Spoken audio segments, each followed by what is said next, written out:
തോന്നുന്നത് ഏറ്റവും കൂടുതൽ BJP ജയിക്കാൻ സാധ്യതയുള്ള മണ്ഡലം ഏതാണെന്ന് വെച്ചാൽ അത് പാലായാണ്. എന്തുകൊണ്ടാണ് പാല തിരഞ്ഞെടുക്കുന്നത്? ഇപ്പം നേമമുണ്ട്, വട്ടിയൂർക്കാവുണ്ട്, കഴക്കൂട്ടമുണ്ട്. എന്തുകൊണ്ട് പാലായ്ക്കൊരു സാധ്യത എന്താണെന്ന് വെച്ചാൽ പാലായിൽ മത്സരിക്കുന്നത് കേരള കോൺഗ്രസ് എമ്മിൻ്റെ ജോസ് കെ മാണിയും നിലവിലെ MLA ആയ ശ്രീ മാണി സി കാപ്പനുമാണ്. മാണി സി കാപ്പൻ സ്വതന്ത്രനായിട്ടാണ് മത്സരിക്കുന്നത്. അവരുടെ എതിരാളിയായി ഷോൺ ജോർജ് വരുന്നു. ഈ ഒരു സാഹചര്യത്തിൽ എന്തുകൊണ്ട് പാല തിരഞ്ഞെടുക്കുന്നതെന്ന് വെച്ചാൽ, അതായത് നമ്മൾ ചിന്തിക്കുക, മറ്റ് മണ്ഡലങ്ങളിൽ ഇപ്പോൾ മറ്റ് A ക്ലാസ് മണ്ഡലങ്ങളിൽ BJP കാൻഡിഡേറ്റ്സിന് മീഡിയാസ് അടക്കം സാധ്യത കൊടുക്കുന്നുണ്ട്. അപ്പോൾ അവിടെ ഒരു മുസ്ലിം കൺസൾട്ടേഷൻ ഉണ്ടാകാൻ സാധ്യത വളരെ കൂടുതലാണ്. എന്നാൽ ഷോൺ ജോർജിന് വലിയ സാധ്യത കൊടുക്കുന്നില്ല.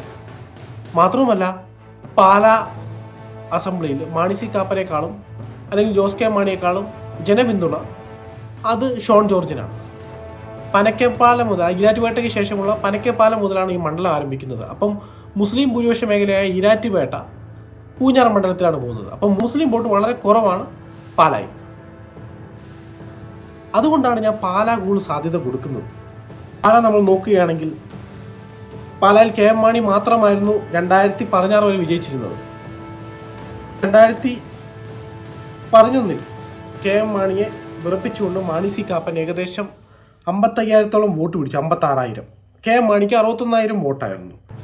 ചെറിയ മാർജിനാണ് വിജയിച്ചത്. പിന്നെ 2016 എത്തിയപ്പോഴേക്കും വീണ്ടും KM മാണി തന്നെ വിജയിക്കുന്നു. അതും ചെറിയ മാർജിനിൽ തന്നെയായിരുന്നു. അതിനുശേഷം 2019 എത്തിയപ്പോൾ, അതായത് ഒരു ബൈ ഇലക്ഷൻ വരുന്നു, മാണി സാർ അന്തരിക്കുന്നു. ആ ബൈ ഇലക്ഷനിൽ കേരള കോൺഗ്രസ് എമ്മിന് സ്ഥാനാർത്ഥിയായി വന്നത് ജോസ് ടോം പുലിക്കുന്നേലാണ്. അദ്ദേഹത്തെ പരാജയപ്പെടുത്തിക്കൊണ്ട് മാണി സി കാപ്പൻ തന്നെയാണ് വിജയിക്കുന്നത് 2019. അതിനുശേഷം 2021 വീണ്ടും, അതായത് രാജ്യസഭാ MP സ്ഥാനം രാജിവെച്ചാണ് ജോസ് കെ മാണി മത്സരിക്കുന്നത് 2021. 2021 തെരഞ്ഞെടുപ്പിൽ മാണി സി കാപ്പൻ DCK സ്ഥാനാർത്ഥിയായിട്ടാണ് നിൽക്കുന്നത്. വൻ വിജയമാണ് നേടിയത് 15,000. പക്ഷേ ഇത്തവണ മാണി സി കാപ്പനെതിരെ മണ്ഡലത്തിലൊരു നെഗറ്റീവ് ഇമേജ് ഉണ്ട്. അതേപോലെ ജോസ് കെ മാണിയോട് വലിയ താല്പര്യം പാലയുള്ളവർക്കില്ല. ആ ഒരു സാഹചര്യത്തിൽ സഫയുടെ ഒരു പിന്തുണയും ഒരു പക്ഷേ ഷോൺ ജോർജിന് ലഭിച്ചേക്കാം. അങ്ങനെ ഒരു സാഹചര്യത്തിൽ ഷോൺ ജോർജിനാണ് സാധ്യത.